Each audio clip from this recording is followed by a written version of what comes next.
Alright, we are going to replace a wire in the wave magnet because it's shot.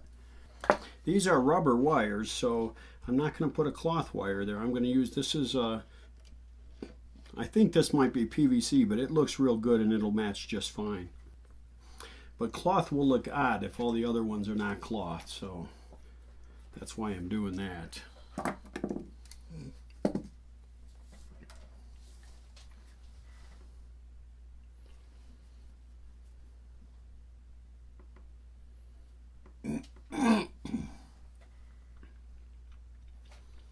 I'm glad I opened up this wave magnet and looked in there because this wire is fairly easy to get to, but it was cracking just right where it pokes through the wave magnet and then through the board here. And then I started looking at it a lot closer and realized that there were cracks all along it, so it's crumbling pretty bad. What's weird is the other colors are not doing that.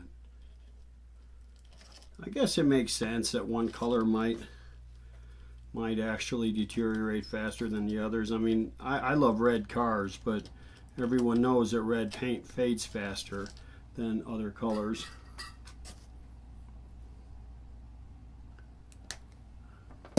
I have this stupid habit of winding my solder up every time I use it, and then I can't find the end of it. It drives me nuts. It's dumb, I know. It's kind of like a roll of tape where you can't find the end.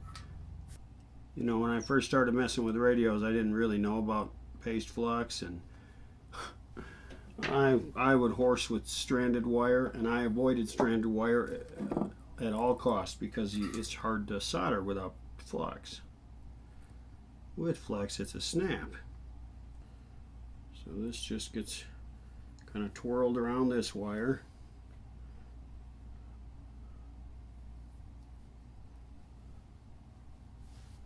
And then, now I have to deal with this connector. I want it to look decent, so I'm not going to do any splicing here. I'm just going to deal with the connector.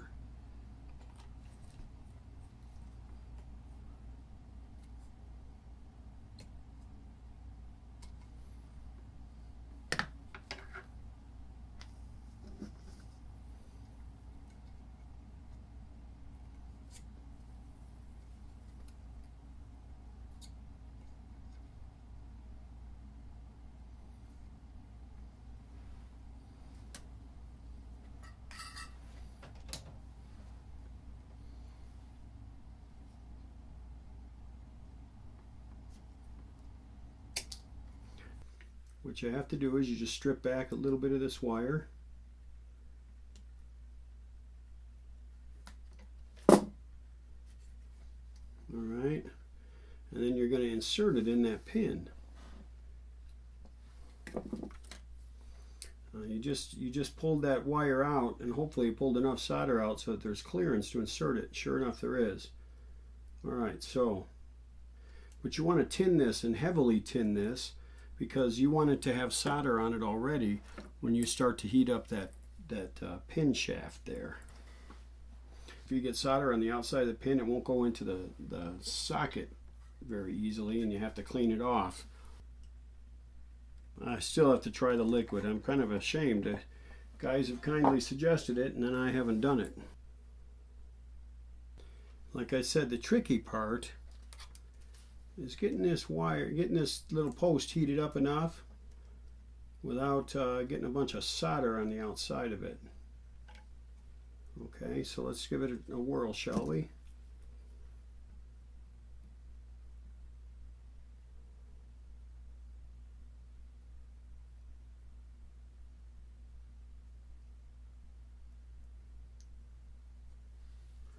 And see? No matter what you do, you still get the crap on the outside, and then you have to clean it off.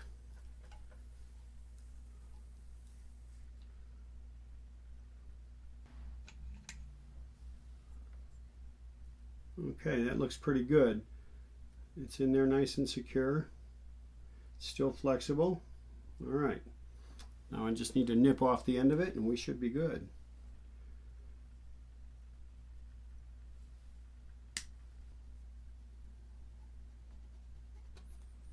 Now I take a screwdriver and run it along that pin and make sure that I haven't left any bumps. Alright guys, that'll do it.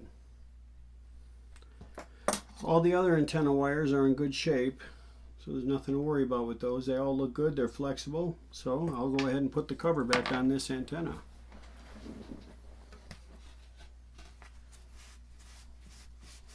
Took a very lightly damp cloth and I'm just wiping the dust out of the inside of this since I have it out. It has no bearing on how well this works, but you know, we want to give something back to them that's clean, but don't go crazy. This is just cardboard. If you do this, take it easy on it. There you go. That's all I need to do. So you just kind of lay the cardboard out. Right, and slide this one, slide that through there. I didn't show myself taking it apart, I'm sorry about that. Okay, then you get that in position and you lift this side up, bring this over. This is going to slip down in here and then you can reach down in this hole to snap this button. There you go, that's all there is to it. The cardboard actually isn't necessary, but it gives it a nice finished look. Okay, so now the antenna is ready to go on the radio. I'm going to prepare a little device so that he can plug his phone into this radio through the television circuit. What you see here is a connection for the television. Well, this is really basically useless, but there's a switch here that enables you to switch between radio and television. And I thought, well, why not make this a connection for like an MP3 player or a phone?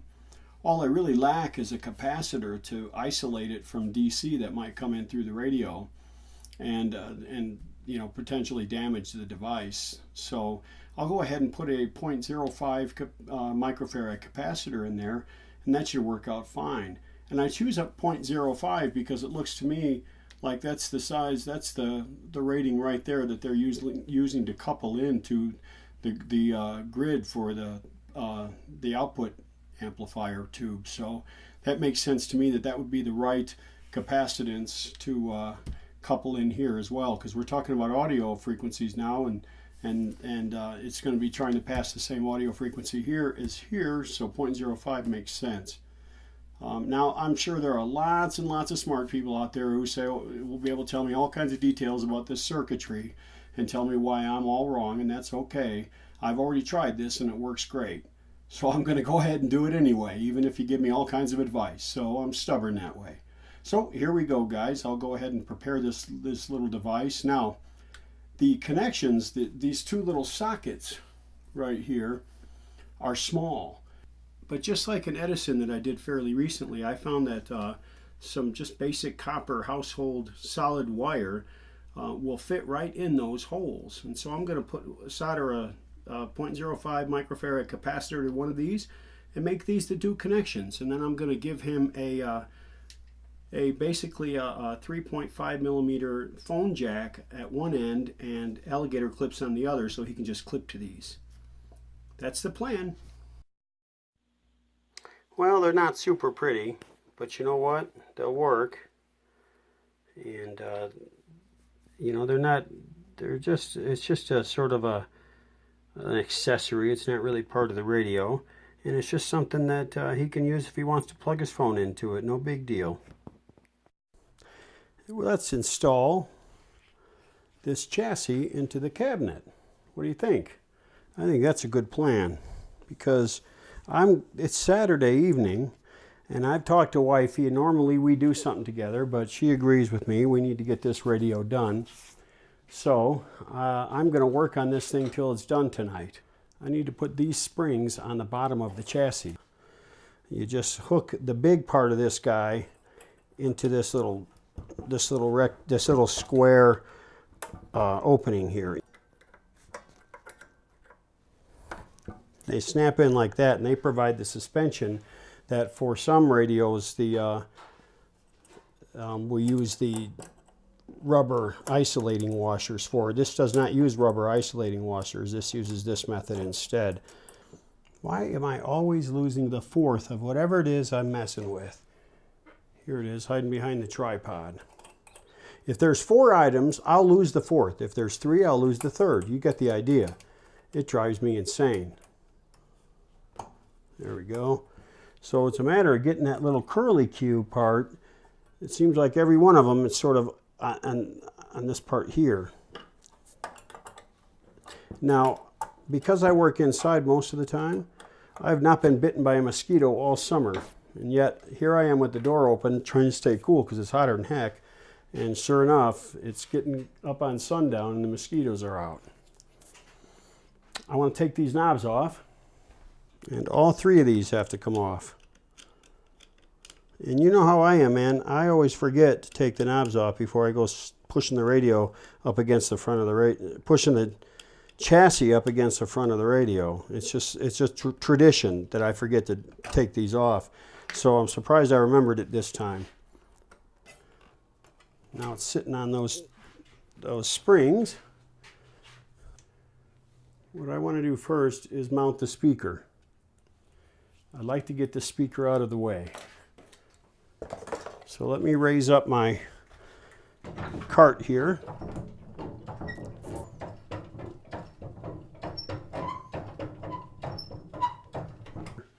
There's no damage, no holes, nothing wrong with this speaker. It's wonderful. And I'm going to try and make sure that I don't change that fact. Always be super careful. You don't want to put a stud through the speaker. I've done that so many times. It's so easy to do.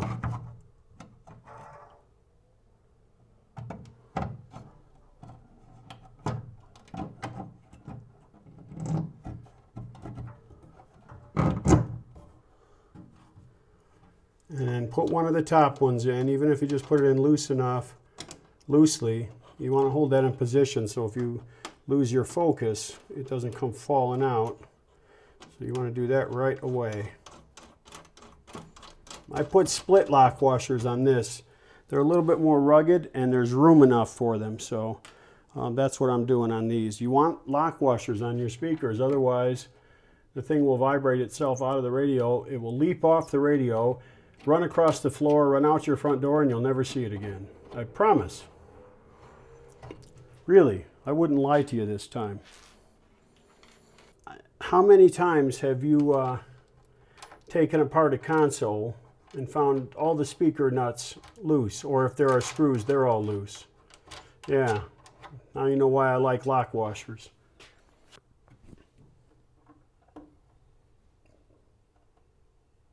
Now, I just realized something, guys. It will look a whole lot better if that Zenith logo was upright. Not only that, but looking at the curve of this wire looks like it curves around here and goes up. And there's the hole right there. That's all right. I never get it right the first time. Oh, by the way, out in my shop, I always drop something and it goes into Never Never Land. Don't know where. I want a magnetic floor so that when I drop something on my floor, it stops cold right where it lands. A magnetic floor, yeah. That sounds like a good idea to me. All you inventors out there, are you listening? Wait a minute, you got computer games to invent, right? I can tell this is the right way because it's dusty up here. I got to wipe that off. That's the dusty side. That's why I often, on things like cabinets, I won't clean them until I put it back together because I want to know which side is up, and the dust will tell you. Okay, this stud is loose, so the trick to those is usually you pull on the stud as you're turning the nut until you start to get some bite, and then it'll usually be fine. So when I say pull, you pull it toward you as you're turning, and it kind of pulls the head of that stud into the wood a little bit, and that's how you make it work. I think this is probably it. This is one of those cheap Harbor Freight ones. So it's the right size, but it's not going to be deep enough.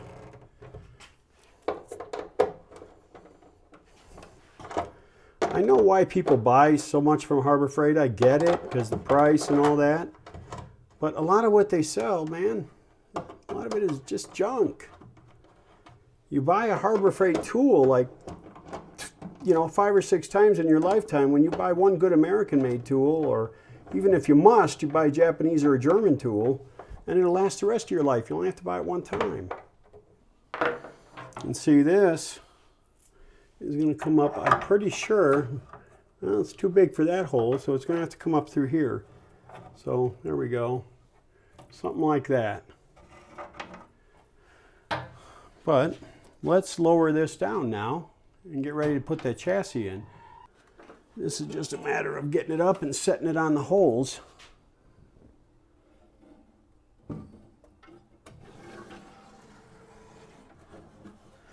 And a lot of people think that that suspension is supposed to be like big springs on your car and enable this to flop around. It's not the case.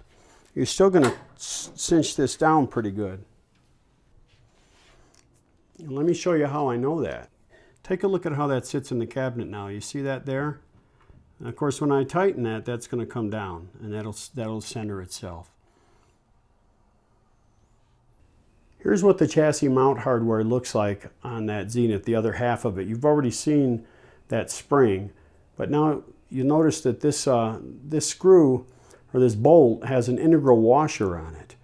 Okay, and this washer, I mean, it's part of it, so you can actually turn it like a thumb screw when you go to tighten it in. And you don't even need a wrench to assemble these, because you don't put them in that tight. You take this screw, or this spring, it's the smaller of the 2 different styles of spring that come with this radio. Put the narrow side down onto the washer, and then you go and screw it right up into the chassis. The first one you have to search a little to find the threaded hole, but it's not that bad. And you don't really want to put these in any more than finger tight, because what you're trying to do is get that tuning shaft centered in the front, okay? Now I'm going to run this speaker connector up through the hole here and go ahead and connect it in. There we go. Now we're going to do the antenna in a little bit, but right now we just want to put that in there. Let me turn the radio around and we'll take care of doing the front stuff. Let's go ahead and mount these knobs on here. You notice this hole here. This was actually a fairly common modification that people made to these radios. They would, when this thing here would break, that lever that I put on here would break, they would just drill a hole and they would put a knob on the front of the shaft here. You know, that's all right. I suppose that's all right. This did not come with that knob. I didn't know that's what had been done to this, because I didn't have this cabinet here till yesterday. I took it apart, but I didn't remember this. What I'm going to recommend to them is they get a dowel, and they go ahead and glue a dowel in there, and then glue a little piece of veneer on top of it, or have a good furniture person do that for them. Okay, so you just put that on there. It's got a little flat on it, so you don't have to worry about, is it in the right position? And the knobs fit over this. This is one of the few radios I know of that do not need the felt washers on here. And you always check to make sure it's going to turn without catching on anything. And you go ahead and put this knob on there, the tuning knob. Don't tighten them hard. This is plastic you're tightening against, okay? You don't need it hard. I might have gone even too hard there just out of habit, so yep, it's just plastic threads, okay? There, beautiful. Okay, put this little guy on there. There's a flat on here for this one too, so there's no guessing about which way this one should go, which way it should be pointing. You've got to screw these. This thing here has got 2 screw holes on it, one here and one here. They're countersunk. That's how you know which ones to put this screw into. I find it's easiest to get back there and push against it.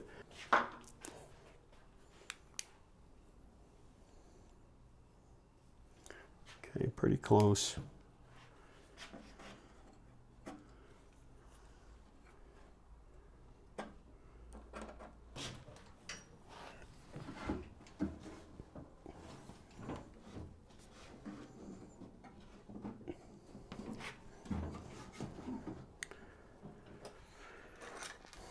Okay, and then you just Don't go crazy tightening these either, guys. There is nothing on a radio that you have to be a macho man with, okay? Use some finesse. Don't over tighten anything, okay? It's not needed. Save your muscles for roofing and plumbing and things like that, okay?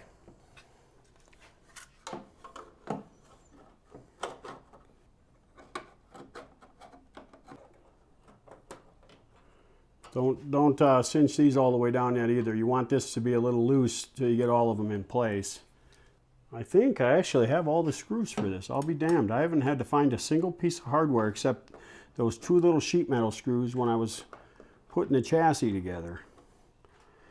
I tell you, man, I get radios, they come to me and the chassis is flopping around or it's already been taken out and they've lost the hardware. You know, and the loop antenna is just laying there. I have no idea how it goes in. And those will always be the oddball radios that you can't find any documentation on. I was surprised by how difficult it was to find alignment instructions for this radio. And then I remembered as I was looking, I'm like, holy crap, didn't I buy the Zenith manual a couple of years ago on CD? It's hard to use because it's all in GIF files and you got to look through them one by one, but I was able to find what I needed. If you tighten them too much, they will strip and then you have nothing to hold that part of the escutcheon on, okay? Nice and easy. Besides, you go wrenching on it real hard, that's when you slip off a screw and you go put a deep gouge across the front of the radio. Isn't that special? I did that once and it cost me a bunch of money to get it fixed.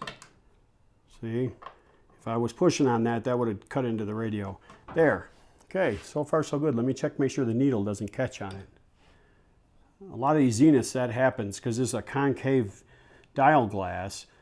And I once worked on one where somebody tried to put a flat one on there and the dial wouldn't turn.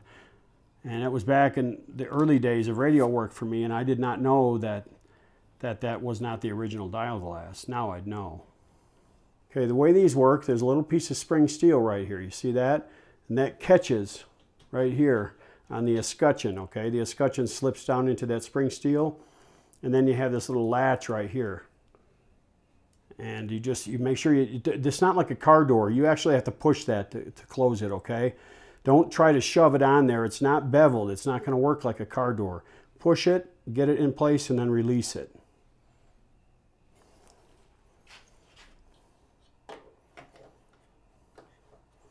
And you got to push it home on this side against the escutcheon. All right, now you push it.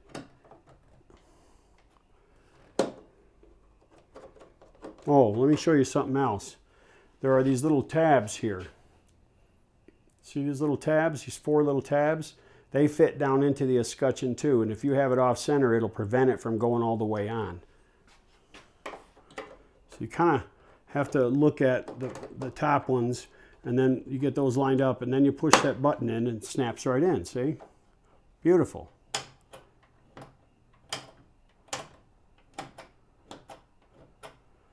These are always a little on the tricky side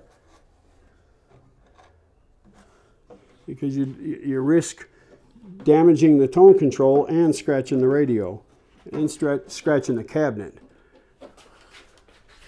You just work slowly, and if it doesn't come out that way, then you turn it 90 degrees and it will usually come out the other way. Nice and slow, see? Nice and easy. Now don't let it hang there, guys. Don't do that. Don't let it hang there. Put a big old scratch in your cabinet. You don't want that. Same deal. It's got the spring steel on this side. Get it over here against the escutcheon. Look at the tabs on the top. Get them lined up. Push the button. Okay, oh yeah, sometimes these turn. I don't know if you can see that, but they'll get turned out of place, okay? So keep that in mind. A lot of little things to remember on these, but they're really quite well made. Okay, so one time I was trying to get this on the escutcheon and I missed, and I put a big old gouge across one like that, and I had just finished it, finished the cabinet. It was my radio, so I was grateful that I didn't do it to someone else's. Okay, up against the tabs on the top, push the button and push it home. This is the broken one. I'm going to have to explain to them that that's broken. There's nothing that I can do about it. But the rest of them work great. We're going to put an antenna in this thing. Okay, so you mount the antenna with this bracket, and they're always painted gold. I've never seen one that's not painted gold, and it comes with 2 screws, a long screw and a short screw. They're both wood screws, and I'm glad this one has both of the screws. I always wind up looking for one with these radios. So you lay the bracket, see how it's shaped like that? You lay this part here down on the frame of the radio, of the cabinet. You put this long screw in and you turn it in several turns. Okay, it should turn in easily by hand. There's nothing magical about it. And then you just take this little screw here and you go in through the top hole like that. Okay, and now it's still got some adjustment. Now, sometimes you might want to loosen that and give it a little more. Then you take the antenna, and the antenna has a pin on the top with a little stop and a pin on the bottom, okay? And there isn't a stop on the bottom. The stop here will hit up against this block that you probably can't see very well, but there's a block glued to the bottom of this chassis board here. And the stop will come up against that. And it's also got the pivot hole for the pivot of the antenna. There we go.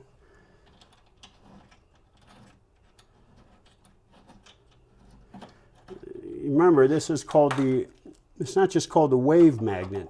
John from Arkansas pointed that out one time. This is called the rotor wave magnet. And of course that rotor word is important because loop antennas are directional, and so if you're going to put a loop antenna in a radio, you have to make it so that you can rotate the thing to get the best signal. Loop antennas work fabulous as long as they are oriented correctly relative to the radio signal they're trying to receive. And you know what I just did, guys? I just made a mistake. I didn't feel right, and you probably sensed it, and you should have stopped me. I didn't feel right about putting that stop up on the wood. Something told me that it needs to go down here on the bracket. You know, something about metal and wood and all of that. So, but, you know, you just let me make those kinds of mistakes. I don't know why. And you don't try to stop me.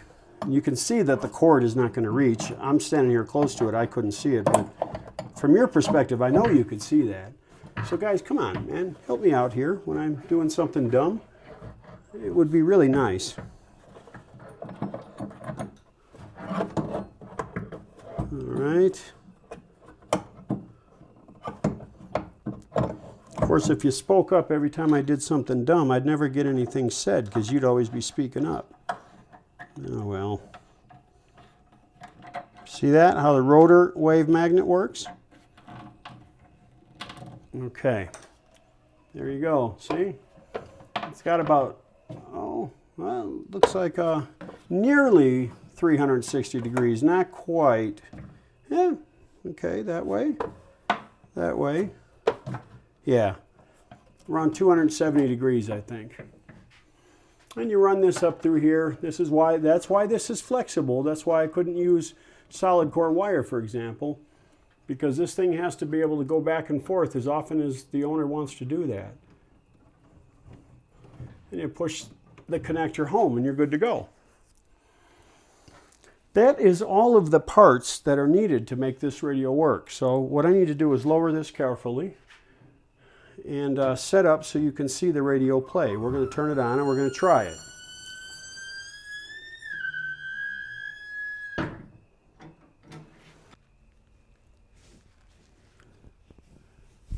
Okay, guys, let's turn this puppy on and see how it sounds. Okay, let's give it a shot. Okay, dial light's on. That's a good sign. Looks real nice.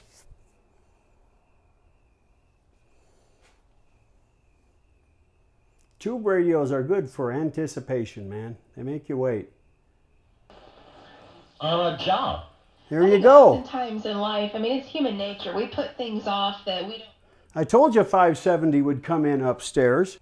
Check it out, how strong. Feel about their finances. It's like, I have no idea why my accounts are 570 comes in beautifully. I don't even understand how to read my.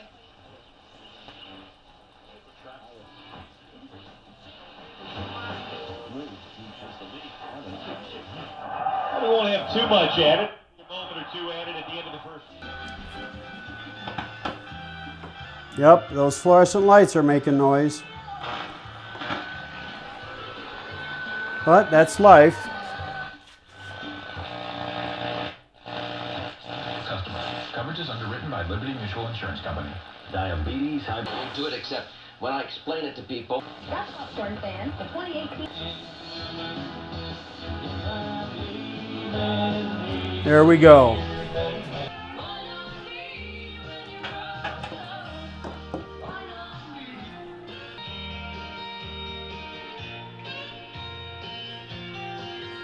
I thought I'd give you a look of that dial in the dark. It looks pretty good, eh? Let's take a look at the backside.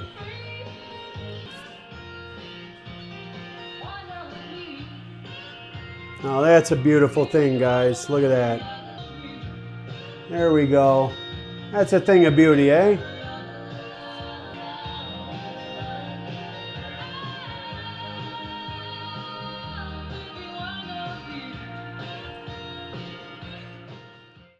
Okay, guys, here we go. 10S464. Beautiful radio.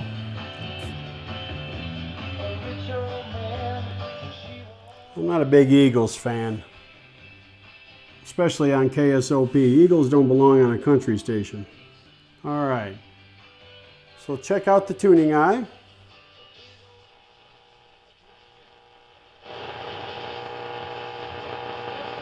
Virginia. This world has seemingly gotten more fragmented and crazier.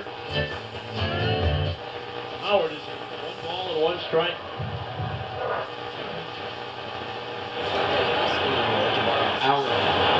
What a lot of people don't understand is they cannot borrow from the feds unless they borrow from us, but let's not get into that. All right, now here's the tone control. If we were to collectively put our money in a hat and give it to a bank or credit union in a savings account, it's in effect in a lended position. We're loaning our money to them. Are they just a benevolent institution? That one's a bad one right there. They are using our money to do what? To go out and loan it back again at 5 or 6% or what have you. All right, and these are the automatics. Now let me show you how the bands are arranged with this switch. I'll turn that down. That's getting irritating. If you want to do automatic, you put it over here. Okay, automatic, just like it says, and then you push these buttons.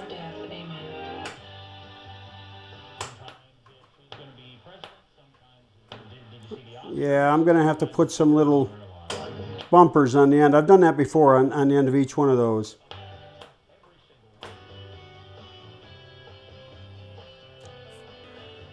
Obviously tuning and volume. There's the cabinet.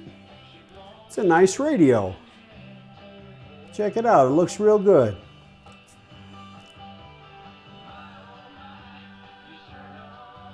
There's your rotor wave magnet and your speaker.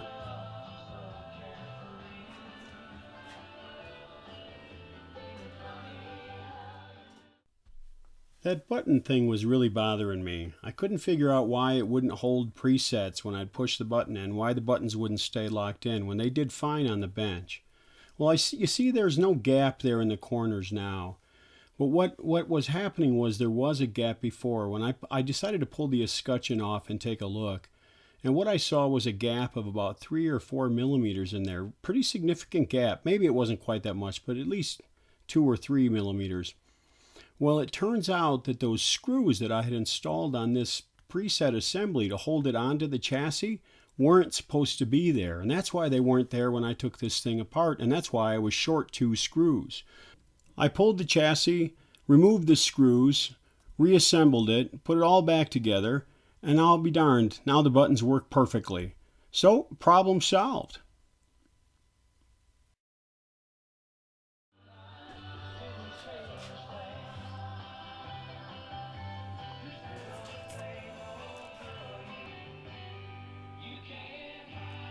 Alright guys, well I think it's time to wrap it up now.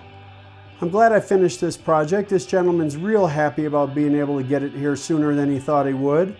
and that's going to make both him and his wife happy. So I'm going to get on with the next project again soon. The next project's going to be a Philco with a record changer in it. So I'm going to get started on that next. And that's going to be a big job. That's going to take me a couple of weeks, maybe a few weeks. But let's close this one out. It's Saturday night and it's time for me to go in and watch a movie with wifey.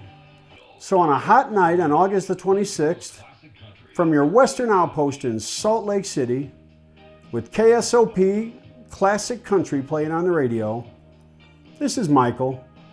And that's all for now.